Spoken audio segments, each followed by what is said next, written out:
All right, we are live, Santi, after a big St. Louis City win. Did you sleep okay last night? Yes, yes, perfect night. After a win, things are great. Fantastic. And we have Instagram working this time. We're going All live over right. there. I'm excited to talk about this because I think it wasn't a game where we had luck. It wasn't a game where we could say we were outplayed in any real facet. I think it was I'm excited to talk about just the total domination that we had in this. You ready to go? Yeah, All right. Try not to focus on the starting 11 for too long, but you know how we do. yeah. If anybody's joining us on the stream this morning, grab your cup of coffee. I know we're coming at you early, but this is going to be a fun one that we're excited to dig into. It's always good when you have a fun one to talk about. Welcome everyone to Flyover Footy. My name is Matt Baker, joined as always by my friend in soccer, Santiago Beltran, and we're here the day after St. Louis City's 2-0 win against New York City FC for another edition of Fallout. Santi, how you doing? How was your night after that big St. Louis City win? Doing great, Matt. It's a happy morning. Great game by St. Louis City AC, and we're here to talk about it with coffee. I love the morning after. After these matches, we love doing this on a Sunday. We love streaming this on a Sunday. We love recording it. And it's those knee-jerk reactions, right? You don't get too much time to process everything. You don't get too much time to analyze it. Just enough time to really let your knee-jerk thoughts flow. Let's start it off like we always do with our starting 11. This was a good one. I was excited to see this. I think from my counts, we had 9 of 11 of these correct from Flyover Footy's predictions. And we would have had 10 had I not knee-jerk reaction, the Michael Wenzel short-term loan call-up. So the lineup we ran out was Roman Berky in net, Anthony Marcanic, Yohan Nelson, Tim Parker, Thomas Totland in the back line, Chris Durkin, Edu Leuven in the midfield, Salio Pompeu, AZ Jackson, Indiana Vasilev at the attacking mids, and then Sam Adeniran up top. What'd you make of this strong starting 11? Very, very competitive starting 11. We have been talking about maybe some guys still need rest, but after thinking about it and talking about it, like the game was on Tuesday, so you have an extra day to recover. And the other thought was there is no midweek game, so just go for it with your best 11, and then you will have some time to rest because the next game is not until Saturday. So yeah, I really like it. I really like to see Celio starting, also seeing Basilev in his natural position, offensive midfielder. So I think that combination really worked well last night. I've got Yohan Nelson as one of my players of the game, one of my notables, but Indiana Vasilev was a good shout because we're really seeing what we signed Indiana Vasilev to be. Last year, he had to do a lot of things, and we touched on it a few weeks ago. He was asked to do a lot of things last year that he might not have been comfortable at or hadn't had experience with, but he seems just unlocked, free in that attacking role, in his ability to make those cuts direct to goal, the way he's playing off of a high-level fullback in Thomas Totland. There's a lot to like about what Indy had. And I like what Carnell said post-game as far as their mindset coming into this. He said, we came out today to send a message to show that we were a little bit angry with ourselves in the past performance and to set things straight. And I've seen the intentions in training. I've seen the intentions in the messaging within the locker rooms. And I thought over the 90 minutes, we dominated a very, very good team here at City Park. And yeah, it was a good feeling to get back to winning ways. And I like that in the time period you mentioned. It was a short turnaround from the adjustments that you can make tactically, but it was long enough to give some guys fresh legs. And I think that enabled this kind of starting 11 that we saw. And they came out firing. I felt like from back line to front line, the way we were connecting the lines in particular, this 11 played really well together. And the only notables I think I have in this lineup were Jabulu Blom was held out, and Carnell said he got a knock in training this week. So it seems like they're evaluating him, and we'll hope to find more this week on long-term prognosis for Jabulu Blom. We know Josh Yarrow was out with a hamstring. Kyle Hebert's still injured with his knee. That enabled Michael Wenzel to have his second call-up, second short-term loan for St. Louis City. And the notable thing I'll have for Michael Wenzel, and we'll probably talk about it on socials, is this was his second call-up second of 4. So he gets 2 more call-ups, and he can appear in 2 more MLS matches because the rules specify 4 total call-ups, 2 MLS league match appearances, and an unlimited amount pursuant to those 4 call-ups for other competitions. So he still has 2 matches that he could appear in, essentially, however he sees fit. That's exciting for Wenzel's more flexibility, and it seemed like he was just providing cover at this point. So when we predicted he would start based off what he did on Tuesday, that was obviously incorrect based on what Yohan Nelson was able to do. That in and of itself, Yohan Nelson, the guy who was perpetually hurt last year and was dealing with ailment after ailment, able to come back after playing 90 minutes, or after subbing out with a glute injury apparently on Tuesday to play 90 minutes. That's fantastic. And I don't see any other way to look at Yohan Nelson's performance, which we'll touch on a little bit further, as amazing. Yeah, what a shift by Nilsson, and obviously the announcement of the short-term loan changed our projected starting 11. But great performance by Nilsson, and it's great the comment you made about Michael Wenzel, that the appearance in CONCACAF Champions Cup doesn't count as one of the 2. So he still has 2 games he can appear, and he can still play 2 games. So that's good to know. I think he's gonna be a good option, and I'm sure we're gonna see more short-term loans where Wenzel is there. Yeah, and I know John Love from the Lunatics podcast was watching, and he whispers a first team contract. And I echo that to no end. I was a huge Wenzel fan on Tuesday in Champions Cup. I think everybody is at least a little bit now. If you weren't familiar with his work with City 2, where he started every game last year, a first team contract is in his future. I'll say that. He didn't feature in this game, but that's my opinion. Yeah, and I think the team is gonna, at some point, if needed, they're gonna sign him this season. But for now, just use the short-term loan mechanism, and after they run out of that, I'm sure they will start looking at that first team contract if it's needed. So of the players that played, we love talking about passing lanes, average positioning. Unfortunately, MLSsoccer.com really seems like they've done away with the passing networks. And that was one of our go-to stats last year, seeing how these guys lined up and where the lanes were being identified and really utilized. So in its place, we're looking at average positioning of both the starters and the subs. And this doesn't seem like as much of a vertical average positioning for St. Louis City. There's a lot of connectedness I think we saw with these lines. So if you look at the average positioning, only Tim Parker and Yohan Nelson are really back in our half with Roman Berky. Everybody else, from Thomas Totland, Anthony Marcanic, our fullbacks, are midfield or higher. And you see this, it's not quite just a 2 in the back, but it kind of is, where Totland and Marcanic, they're showing their wing-back potential and wing-back form. And Derr did at the end of the game as well, where they're lining up closer to Chris Durkin in their average positioning. Durkin was being that pivot, that number 6, that was enabling Leuven to move higher in the field as that 8 box-to-box player who controlled so much of the flow. But that has the connectedness that we've been missing in these first couple of games.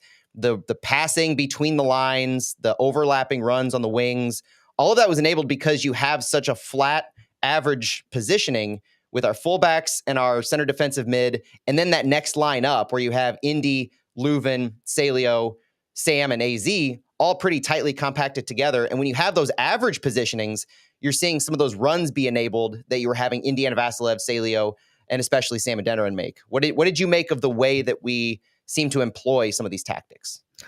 I really like it, and just seeing those small like societies like Totland, and Indiana Vassilev, Marcanic, and Celio on the left, like everybody around midfield, and that allows players to move and run behind and just create plays. I think the team did a really good job connecting passes last night, and just those runs behind really work really well. So I really like what I saw overall, and Totland continues showing he has been a great addition to the team. He didn't play last game, but the other 3 games, the first 2 games, and then this one, 90 minutes, and he continues showing that he was a great addition for the team.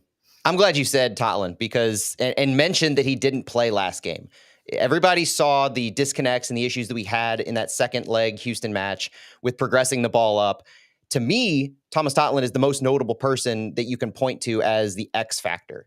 And the amount of times, the amount of touches that he had moving the ball up the right side, and just what his presence was doing for St. Louis City, that caused so much of the positivity that we saw against New York City, and it was lacking. So if you look at one person that could make a difference, I would look to Thomas Totland just as much as anybody like a Nielsen or a Leuven in what they brought to the team. I think the Thomas Totland St. Louis City side is vastly different, and hopefully we see something similar that starts to even out when you get Nicholas Dewar in that game. Yeah, and he got Nicolas Dewar got his first minutes with the team. Hopefully, more to come. The debut patch made its appearance on Nicholas Dewar's number 44. Be watching for that on a Topps card near you later this year. Santi, let's take a look at some of these stats that played into this. Possession, another one where you look to last game with Houston on the Tuesday loss, and our possession was sub 30%. We're back in that sweet spot with this one, where depending on the metric that you look at between FOTMob, MLS Soccer, or FBref, they're all slightly different, but they average out to around 45% for St. Louis City, 55% for New York City. And the XG on these, the XG is one of those where if you look at it at face value, it doesn't look as impressive as if you understand what went into it. St. Louis, a 0.8 XG overall, which makes sense with the goals we scored being the way they came in those transitions and those potentially low percentage places on the field. But I'm more interested in New York City's XG. 0.51 is what FOTMob had. They're around there, 0.5, 0.7. But the bulk, at least half of their XG came on that one, I'll put air quotes, shot from Hani Wolf when he almost collided with Roman Berky. They gave him that one shot on target, which was New York City's only shot on target, and they gave it as a high percent XG just based on where the ball hit him when Berky came to confront him. Was it as stellar of a defensive job and overall performance by City to limit them to otherwise around a 0.25 XG in this game? Yeah, it was, and I know we're gonna talk more about Nilsson, but he was everywhere, and yeah, the team is doing really well, not allowing the opposition to create a lot of chances, and we saw that last night, and that connected with the way the team was connecting passes and transitioning. I think everything worked all around for City last night. We also had some other interesting, notable stats. I mentioned New York City had only one shot on goal, and I juxtaposed this to the RSL game, last MLS match at City Park. RSL only had 3 shots on goal too. So we're seeing some consistency in our ability to limit teams in their overall chances on target. And St. Louis in particular had some really strong performances that we hadn't seen yet this year. This was kind of a breakout game for the 2024 version of St. Louis City, that if you look at FOTMob again, we had a higher pass completion percentage than New York City, which is just a little bit ridiculous if you think about the style of play that we typically have, the amount of chances that we throw long, and just the overall amount of willingness we have to not complete more than 75% of our passes. The fact that we could be as disrupting to New York City to limit them to around 3/4 of their passes completing, as well as be as clinical and successful as we were in progressing the ball. I think part of that, what played into that, is winning the duel category. Aerial duels, St. Louis won 17-8. That is such a key metric for how this team progresses the ball and moves the ball up the field. It was entirely lacking in the game against Houston, where we were doing some inefficient sending, putting our players in the attacking end in difficult spots to win the ball. This one, we were clearly playing on the front foot. 17-8 is an impressive aerial duel stat. And overall in shots, Santi, we led in just about every key category. Total shots, 16-7. Shots off target, 8-3. Shots on target, 3-1. Was it as dominating of a performance that you remember based on what these stats tell? Well, New York City had some moments on the first half, and I was thinking back at when we talk about positioning with Tim Parker and Joachim Nilsson in the back, and like everybody towards midfield. New York City, I think they studied City really well, and on the first half they have some long ball to try to take advantage of everybody being like by midfield, trying to go behind the back. And in terms of chance creations, just that shot on goal, but they had a couple half chances that it wasn't on target. But first half, I think it was closer than what the stats show. It's just that at the end, St. Louis took advantage of that chance with Celio, and New York City couldn't create and materialize some of those half chances. But I think it was closer than what the stats show. Do you think it was closer in the sense that New York did what St. Louis did against RSL? They would progress the ball to a certain point in the field, and then they had trouble getting that final touch or that final pass to create a shot on goal? Because sometimes when you look at shots on target, they don't tell the whole story in how effective you were at progressing the ball and getting the ball to maybe the 18-yard box. They just tell the story of how effective you were at that final pass and finding space to get the ball between the lines. Does that speak to the effectiveness of Yohan Nelson and Tim Parker, maybe even Marcanic and Totland, who at times were inverting in to help out in preventing those passing lanes from reaching that final spot? Yeah, definitely. In the final third, St. Louis was very clinical with Nilsson, Parker. I just keep thinking about that shift that Nilsson had last night. But yeah, St. Louis did a really good job in the final third, not allowing New York City to connect the passes. Goals in both halves make this a fun story to tell because you get to talk about the progression in each half that led to each one of the goals. I think the tone was set early on by St. Louis City in that first half. The 7-minute mark was the most notable play that really kicked off, and it was by Tim Parker, who, if you're going to have somebody set the tone for the team the rest of the game, it should be Tim Parker. And the way he did this with a slide tackle in the middle of the field to set up a transition moment for our first really good chance that went off the post. Tim Parker, not reckless abandon, but I think it was a very smart, very obvious tackle that hit the ball. And so for Tim Parker to really say, we're going to go for this, we're not going to play around, we're not going to go 1v1 just standing up trying to get the ball, but he's really going to go for it. That led the ball to Edu Leuven, who in foretelling future passes and future events hit Salio in stride very well. Salio made just a couple quick moves towards center and really direct to goal. And then that was our first off the post, this one on the left side of the post that we had. Did that set the tone for you as much as I'm trying to make it seem like it did? Yeah. It was early. It was early in the game, and Celio going from long range, which was something I really liked last night too. St. Louis wasn't trying to get in the box and have like the perfect chance. I like what the team was doing, take its shots from long range when they had a space. We also saw one from AC that hit the post. Sam also had one that went over went over. Same thing, Marcanic on the second half. So I really like that approach. The team must have seen something on New York City and try to take advantage of those long range shots. When we talk about the game flow, one thing I do want to mention in the break of this is at the 12-minute mark, you could hear it on the Apple replay. I checked on it before we started recording just to make sure it came through. There's a massive open cup chant that broke out in the supporter section. I say broke out, it was obviously coordinated in conjunction with the pregame march to the match that had the Open Cup banners being marched around the stadium, rather. They didn't enter the stadium. Marching around as kind of a show of solidarity to the history of the Open Cup. And so that we know that's looming to this match. We know that's surrounding everything that has to do with the Open Cup and the fact that St. Louis City and St. Louis in general is not participating in the Open Cup this year. We heard that announced finally this past Friday. But the fact that the Open Cup is such a meaningful thing that not just the supporters took the opportunity to march the flags around the stadium to stop chanting and just say the words Open Cup over and over at the 12-minute mark.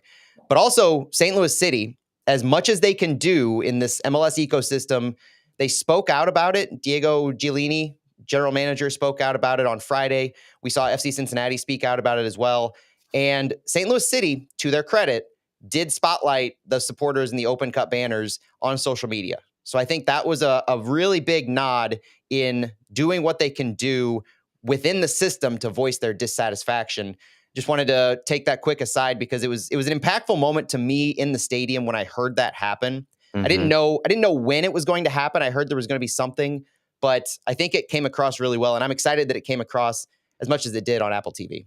Oh, I have to check that out. I missed it. I get so into the game that sometimes I miss those things. Santi, But if you started hearing supporter chants, I would wonder what you're doing because I listen to your calls and I know the fact that you are talking at such a rapid pace with such excitement and fervor that it I would be shocked if you had the time and awareness to realize what was going on like that.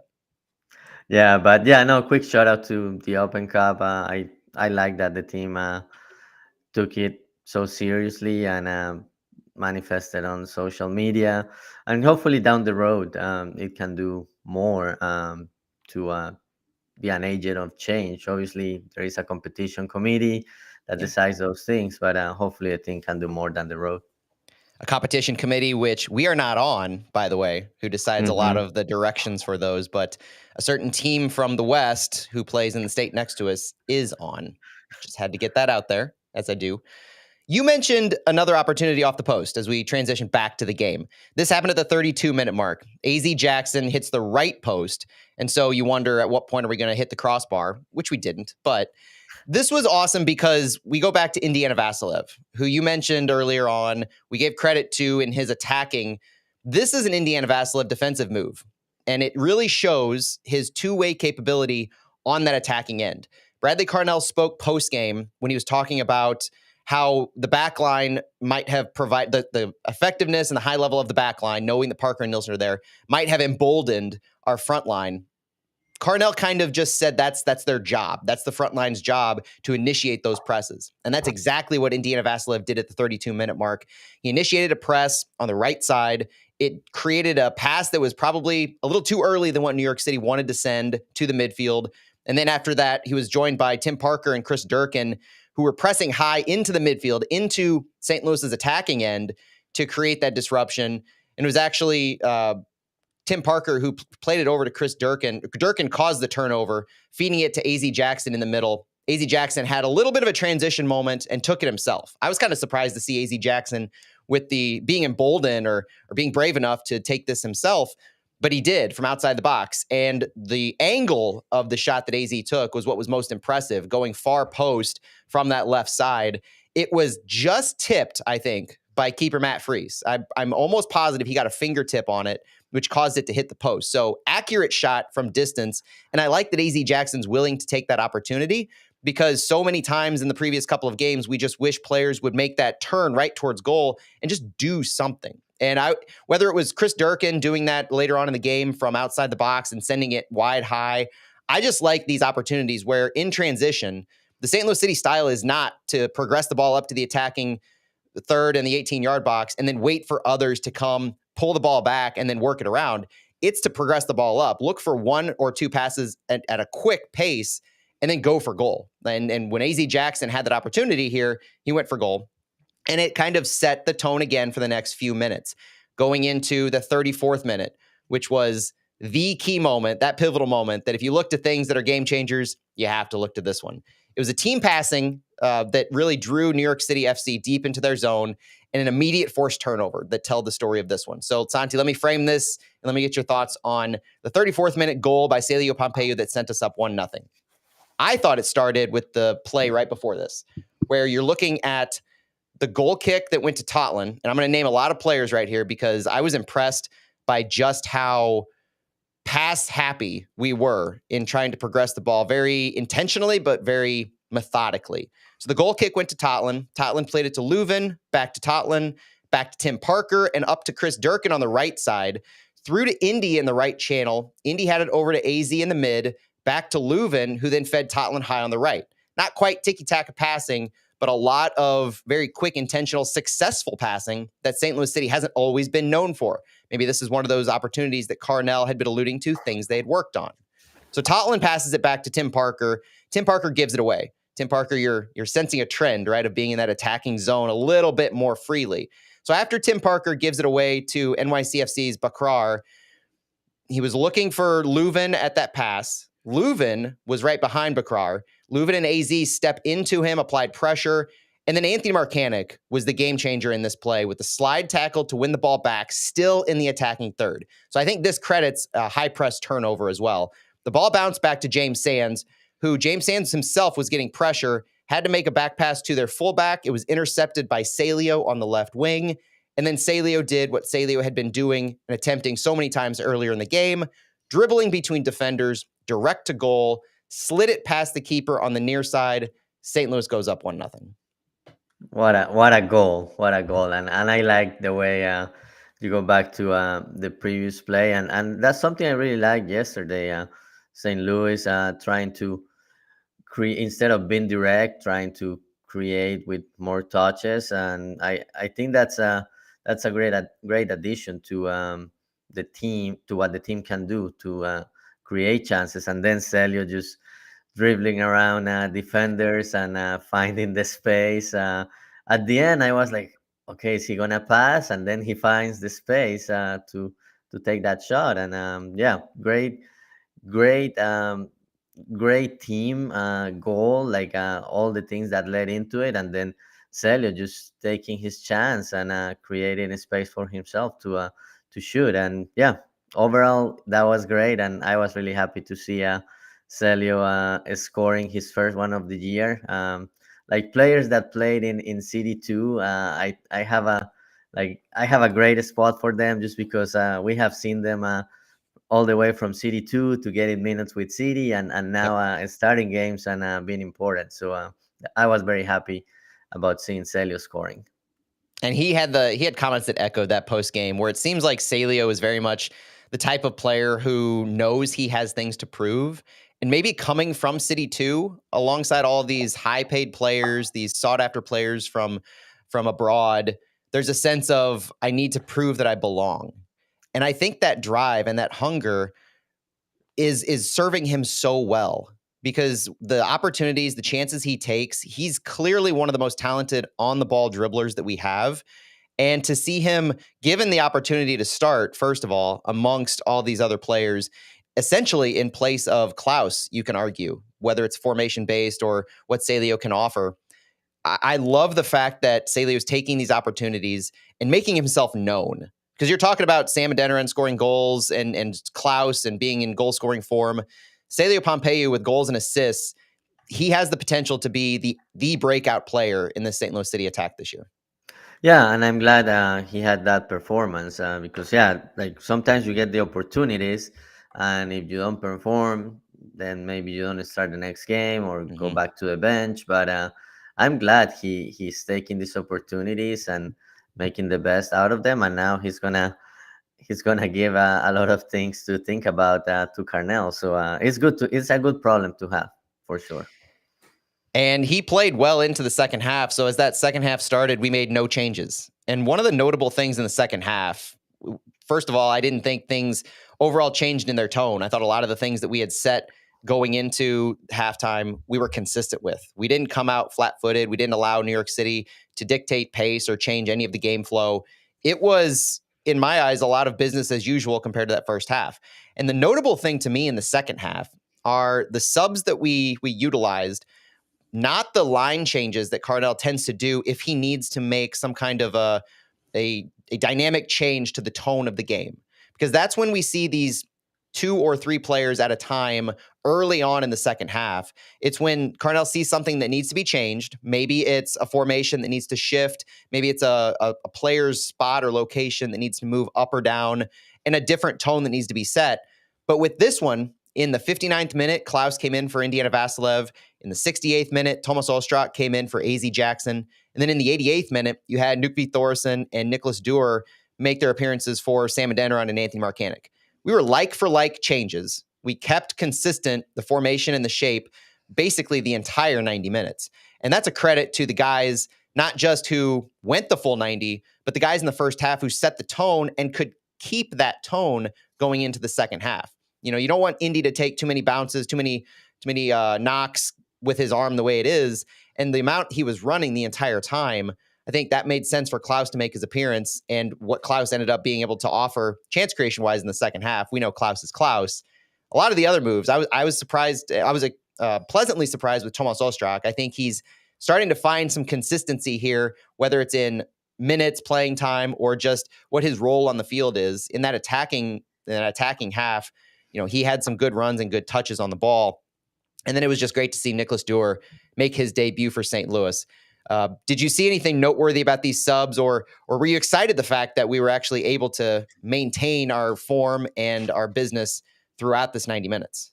Yeah, I really like those like for like subs and being able to keep the formation. But on the indie substitution, it was a little earlier than what we usually see Mm-hmm. from Bradley Carnell, and Indy was having a good game, and he didn't look happy. But yeah, Carnell must have seen something and also wanted to get Klaus out there. But yeah, it's great that things worked so well last night, and you have a player that had a great game, and yeah, he I think he wanted to stay longer, and he didn't like it. But at the end, I think just taking in consideration 4 games in 11 days, it's a good move to make too. And this is foreshadowing something that we're probably going to need to talk about in the next few weeks, which is the depth of St. Louis City, as deeper as it is compared to last year, has been a net positive for us in these first few weeks, where you have 4 matches in 11, 12 days. You have the need to rotate very quickly and expend this depth. But like we talked about on Thursday's fallout or Thursday's flyover, we don't have another midweek match until mid-May with LAFC. So we now know for sure we're not competing in the Open Cup. We're out of Champions Cup. We have regular weekend matches, weekend rotation of matches for the next few months. So this kind of sub where you're seeing Klaus come in early for Indiana Vassilev, the starting 11 that we rolled out, the depth that we have with Klaus, Vassilev, Sam, Ostrak, AZ, Thor, Derr, Markanek, all of these conversations of who's going to start. Subs are going to be an interesting thing to watch to see how we're able to find playing time for all these guys. Because if you have a midfield, if Blom was healthy, and you have a midfield that consists of Blom, Durkin, and Leuven, and you're playing two of those three, then how are you going to find minutes consistently for all those players? I don't want to get ahead of myself thinking there might be loan possibilities, but I just wonder how Carnell is going to manage that. I think that's way too early of a conversation. But, these things are just wondering ahead of the congested June, which you're going to need all these guys again in June.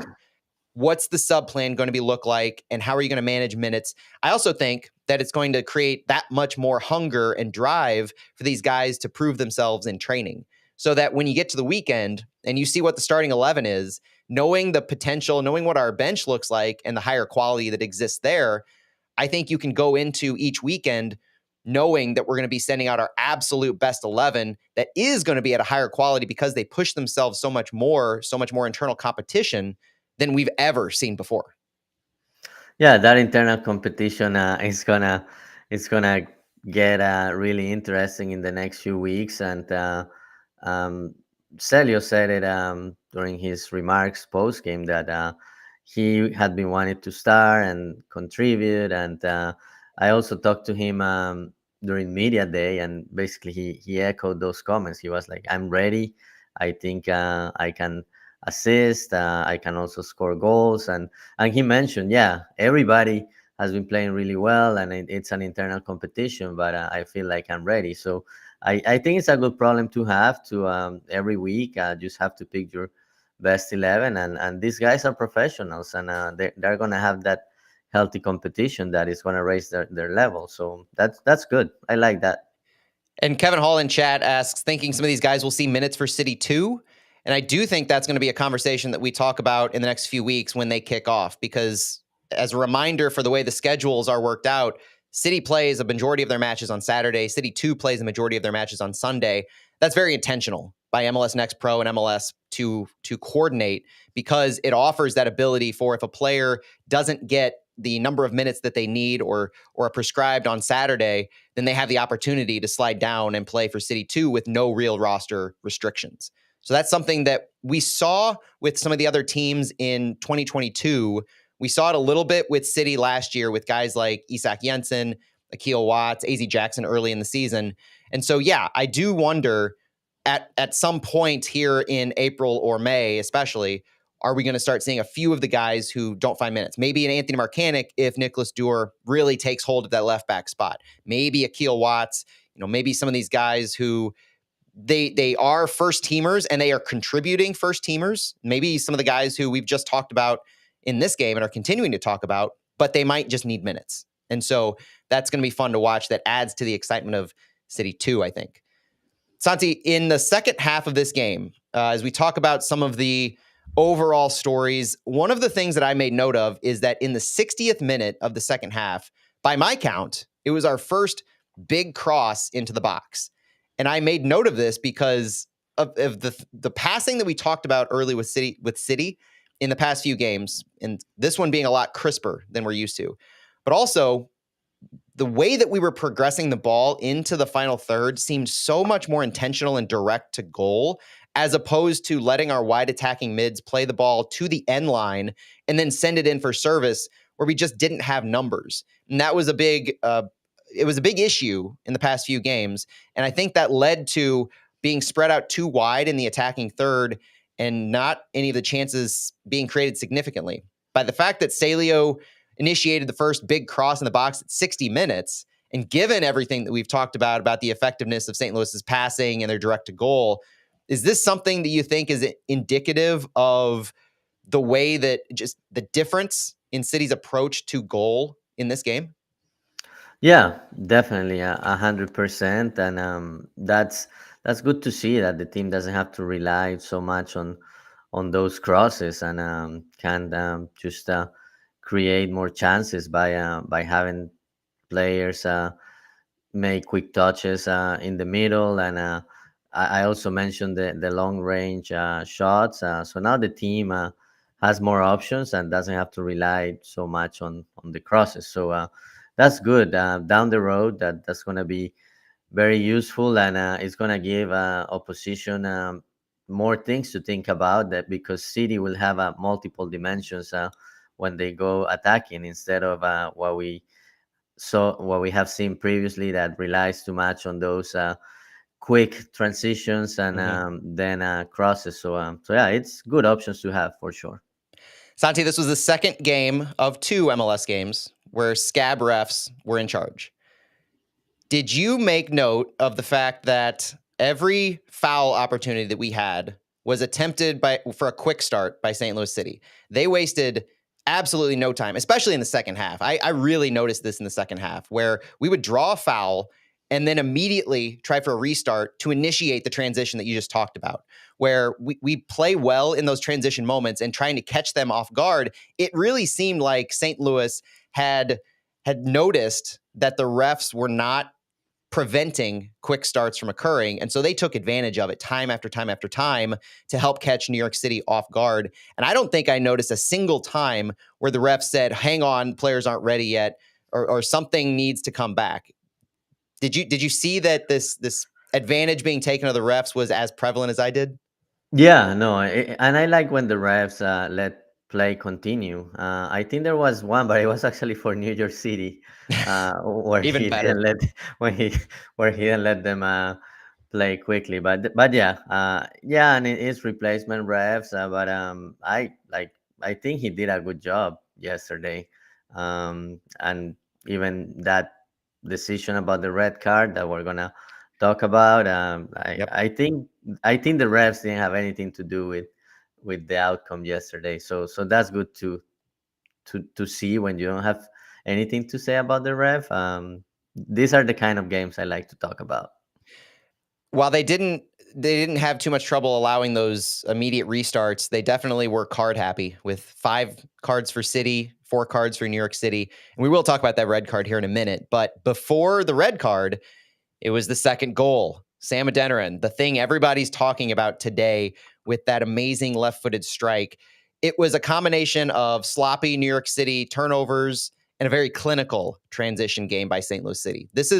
This might be the transition moment and the overall play by St. Louis that if you look at one single play as this is what you need to emulate for the rest of the season in order to be successful, this is it for me. And I hope to hold on to that. I hope to refer back to this New York City as the match that started it all.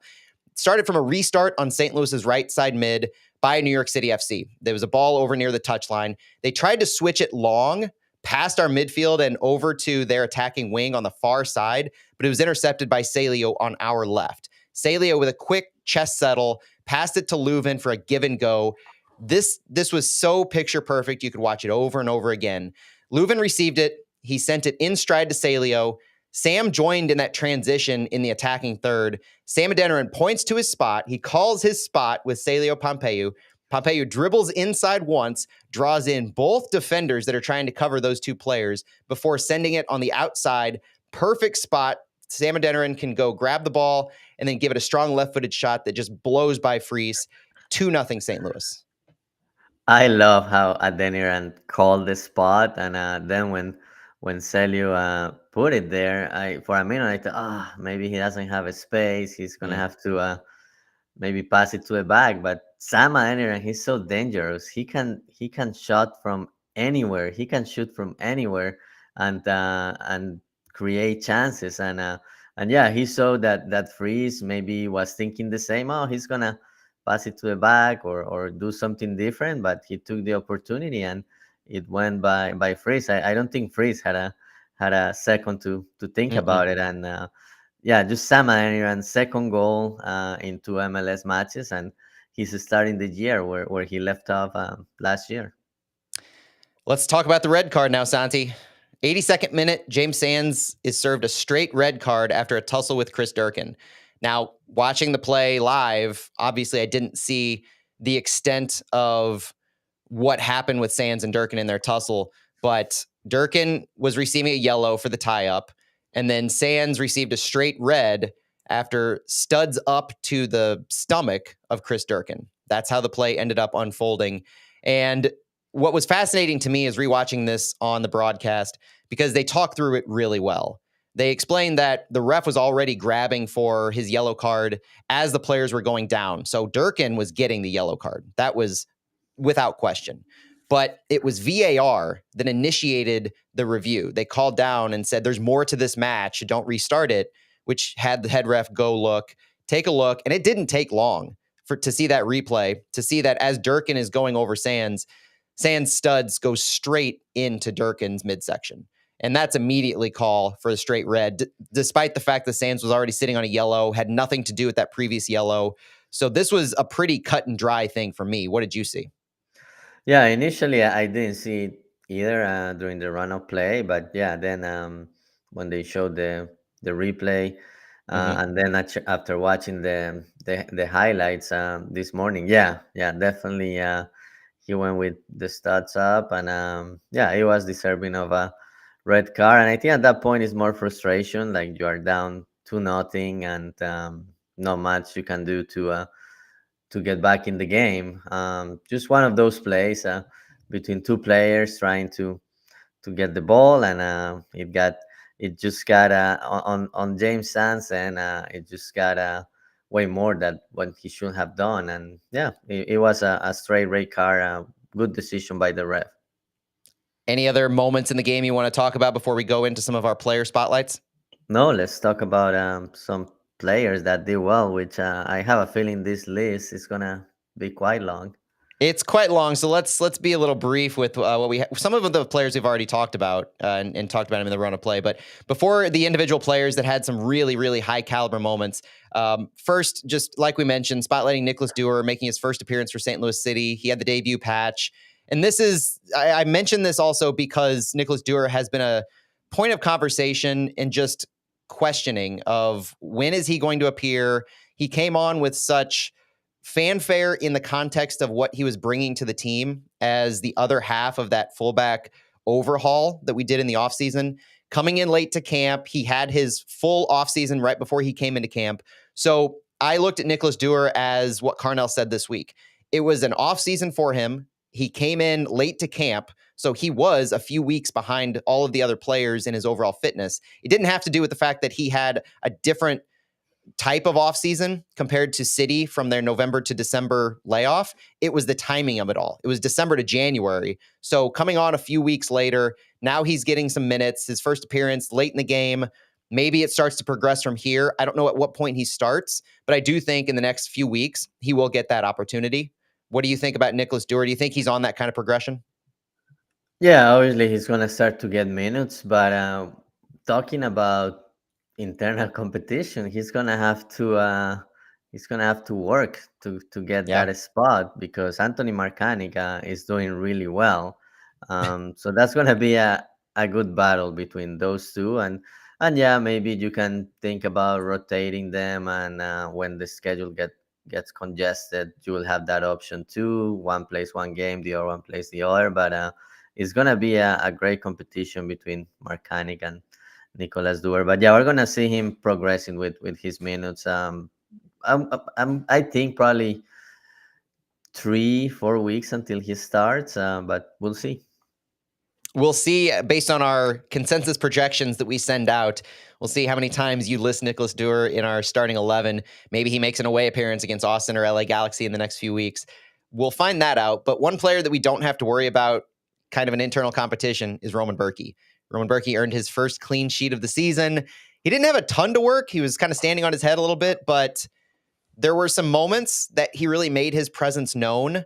I can remember a few times that he came outside the box to be that last man back in defending, which is a key piece. I love being able to point to this type of a play where we have a Yohan Nelson or a Tim Parker who are our last men back, and they're pressing so high up, and they have that faith and that confidence that they can do what they want to do higher up the field because they know Roman Berky is back there. And his spatial awareness and his intelligence in going for the ball versus falling back to goal is so high level. And the only chance that he had to deal with actually on target was that one tussle that he had at the end of the first half to take away their high percentage chance as much as it was. But that was another level where New York City was progressing the ball, like you said earlier. They slipped it in behind the City defense, and Berkey identified the spacing between New York City and himself in net, and he was able to really block that easily without much of an issue. Heine Wolf really didn't have a chance. Anything others noteworthy or just overall accolades to Roman Berkey, first clean sheet of the season? No, it's great to see that first clean sheet, and yeah, he didn't have a lot of work, but that speaks to the work that the team is doing defensively. So Mm-hmm. that was great to see overall. All right, we talked about Salio Pompeu a little bit. He was the player of the match, both in vote and on FOTMob based on his stats. 1 goal, 1 assist. He had 2 chances created, including a shot off the post in the first. He had 51 total touches, which led all attackers. Yeah, we had a lot of touches overall in this game, a lot more so than we normally do. But Salio led our attackers in touches. He had 4 passes into the final third. He won both of his attempted tackles. He had 3 recoveries and overall 6 duels won. A lot to like about what Salio brought to this game, including recording his first goal of the season and becoming the 4th different player to score for City across all competitions this year. Salio now has 3 goals and 5 assists in his St. Louis City career. Post-game, this quote that I alluded to earlier: when I have the chance to start, I want to do my best. I want to prove to everybody that I can start, I can play, I can help the team in many ways, and that's what I do. But even if I come off the bench, I just want to do my best, put my energy out there, do my things in 1v1s, be aggressive. And yeah, of course, I'm always every day trying to prove something. And it's not like I'm trying to prove something for somebody, just for myself every day to be better and to push myself. I love that. It's been great to see his progression from CD2 to the first team, coming off the bench. Last year, he started some games while Klaus was out, and seeing him start this year too, and take advantage of that, and score a goal and an assist, and being important in the game. It's great to see from Celio. Definitely, we're gonna see more of him. I really like that midfield with Celio on the left and Hmm. Vasilev on the right. I hope we get to see more of that in the next few games.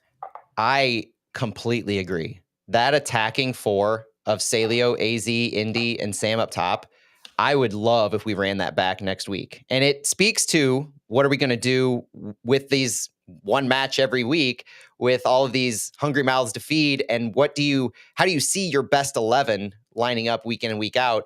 One player that I don't think you can question at this point in time is a mainstay in the starting 11 is Sam Adan. I don't know how you would explain pulling him out at any point right now with the form that he's in. He scored his 2nd goal in MLS play this season. He has scored 10 goals in the last 16 MLS games.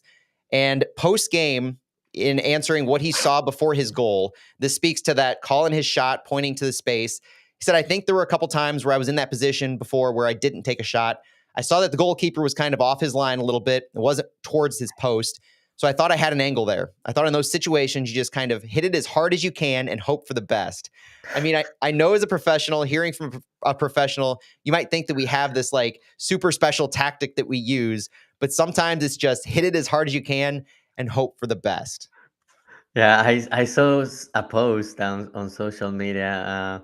Somebody put out there. He was like, one of these days, Sam Adeniran is gonna hurt one of the goalkeepers just because he Yep. shoots the ball so hard. But yeah, Sam Iron is on a great run, but that leads me to think that we're gonna start seeing more rumors about him, and maybe the team will lose him Oh, during the summer window. I hate to talk oh. about that, but the way he's playing, I think it's coming. Yeah, I suppose that's the nature of the beast where you can't help but wonder, you can't help but project for a guy like Sam who clearly has those ambitions and is clearly on a different level. When he competes for things like golden boots, you wonder with those things looming what it might look like. But a guy who we don't have to worry about in that scenario, I think, at least for a little while, is Yohan Nelson. Coming back after a glute injury to take him out of the last game on Tuesday, played the full 90, but he had the least amount of touches of any outfield player who played 90 last night. He had notable 1v1 defending that I saw. He had good pace to chase attacking players, and I credit his ability to frustrate New York City in those ways and prevent their ability to counter us. Now, he had the least amount of touches, but he did lead the team in duels won with 9, tied with Indiana Vassilev. The effectiveness that he had on our back line, where if you look at the positioning, he was clearly a little bit more deep than Tim Parker. I think that's what his role in this offense is going to be. He's that player who you count on to be the final man back, the 1v1 defender, the guy who can take care of shutting down those runs. And so he's not going to have a lot of on the ball moments, but his off the ball play is just so high level. And what we heard from Yohan Nelson post game is, quote, I didn't have the preseason I hoped for, and with a tight schedule I've been playing and the things that are going on with our center backs, I've been needing to play more minutes. My body felt like I felt in the last game against Houston, and that really had to fight through it. But today I felt fresh again. Like I said the last time I was here, I want to play 90 minutes as much as possible in every game, but you need to prepare for anything as well. And to see Yohan Nelson bouncing back like this, to see him and the preseason he mentions is he had to go back to Sweden to get his green card. So he now has a green card. He's not an international player as far as the rules go. And so he has all that taken care of. The page is turned on that. Just like Leuven had this performance tonight and the page is turned for him, page is turned for Yohan Nelson. He's fit. He's healthy. How long have we been waiting to say those words that Yohan Nelson is fit and healthy? Because what I saw last night on Saturday's match is the Yohan Nelson who was a mainstay for Sweden's back line before we signed him, and the Yohan Nelson that we hoped we would see for City. Yeah, having Nilsson and Parker in the back line, it's something we have been waiting for a long time, and seeing Nilsson perform the way he did. He also led the team in clearances with 8, and you were mentioning that he's like that last player in the back line, and yeah, like he tracked like so much. He had so many runs on the first half, and yeah, he didn't have a lot of touches, but yeah, like he was just all over the place, and also winning aerial duels. Like he was a very complete player last night. I was a little concerned when he was running so much on the first half. I was like, oh, he's not gonna Yeah. be able to play 90 minutes. But in the end, he played the whole game. And I was also concerned, and I told you to don't listen to me when we were talking about lineups. I didn't think he was going to start, and then the team signs Michael Wenzel on a short-term loan. So everything was pointing towards Nilsson not starting. But in the end, Mm-hmm. the Wenzel signing, I think it was more to have him there in case something happened or Nilsson was tired. But little by little, he's getting to that fitness level, and 90 minutes in the 2 MLS matches. Now the team doesn't have midweek matches, so things are looking right for Joachim Nilsson. Yeah, you get Hebert or Yarrow healthy to provide cover. You can play Nerwinski as a right back. So you're seeing a little more exhaling when it comes to the back line of St. Louis City with Yohan Nelson. Let's shift to the midfield because the couple players that I want to spotlight here in their role, partially because it was so impressive, but also different than what we had seen before, Chris Durkin and Edu Leuven. Chris Durkin had the most chances created of any player. Edu Leuven led City in passes with 56, touches with 80, and recoveries with 12. These guys played their roles to perfection for me in their double pivot. Seeing Chris Durkin as the sixth against the center defensive mid, who at times did push high when he needed to help with the press, but overall just helped dictate where the ball was going to go to initiate some of these chances. And then Edu Leuven, boy, what can you really say about Edu Leuven more than this was his return to form in what he was able to do? Freedom on the field. Edu Leuven I've heard so many calls this past week for Edu Leuven to play the 10, to be the number on his back, to move more in an attacking role. But I personally, and I know everybody has a different thing that they see in the game. Personally, I don't see that as his best spot on the field. He'll tell you he likes to play deeper in the field. I think it's so he can have more of a vision and more of an ability to manage the overall pace of play and be the person who really is the engine of the team. He did that in this game with touches, passes, able to get the ball back and be that first player who initiates the outlet, like with the second goal. This is where Edu Leuven shines, not just on being able to goal score off set pieces, being that perfect toucher on set pieces, but in the flow of play, Leuven is the 8 where he can go left to right. He has some flexibility and freedom not to be pigeonholed to the left in a diamond or to be in the attacking third and to be more of a receiver than a distributor and an initiator. This is Edu Leuven at his best, and this is really where I want to see. So Blom and Durkin are the 1A, 1B in that pivot right now. Durkin says all the time that he wants to be a creator. He wants to be that other person who does the dirty work so that others can do what they need to do. And this partnership worked fantastically for City last night. Yeah, that Dorkin Leuven duo was great to see. You mentioned that Jabulo Blom had a knock during the week. I still want to see Blom and Dorking playing. Hopefully, we'll see that soon, and maybe Leuven with more freedom in front of them. But yeah, no, Leuven keeps also getting that confidence back. He also missed some of the preseason for the same reason Joachim Nilsson missed it, and little by little he continues getting to that fitness level. He mentioned last week that it's gonna take him a few games to get there, but I like his progression, and hopefully he'll be back to that player that we saw last year, like early in the season and mid-season. In the end, at the end of the season, he I don't know if maybe he didn't recover from that injury fully, or his confidence wasn't there, but I like for Leuven to get back to what we saw last year early in the season. Santi, any other notes on some players you want to spotlight or anything noteworthy? I mean, we didn't get into so much. Like, you could go person by person here. We didn't talk about Thomas Totland's specific plays. We didn't talk about Marcanic. Both of them had so high performance two-way plays. We didn't talk as much about AZ Jackson, who I think was the one player that I would have liked to see a little more crispness on some of his passing. But man, did he keep the ball when he was going up against 1v2s a lot. His ability to not just press, but also retain possession was really good at times. And when you have a performance like this, you really can't point to any single player as you need to do so much better. This was really a rising tide lifts all boats, right? Yeah, and I'm sure the coaching staff will find some things that they want to make corrections on. But yeah, overall a great showing by the team, by every player, and just the bounce back game that you needed after this congested schedule, and not making it to the next round of CONCACAF Champions Cup. Now you focus on MLS, and you have more time to plan for games, and it was a good bounce back. And now thinking about 2 games away, it was important to get the 3 points. This was big. So let's hit some of these takeaways as we get out of here. St. Louis City SC are now 11-0-1 when scoring the first goal at City Park in regular season play. How important is that? They moved to 2-0-1 at City Park across all competitions in 2024. City SC is now 14-5-3 as the home team across all comps in the past 2 years.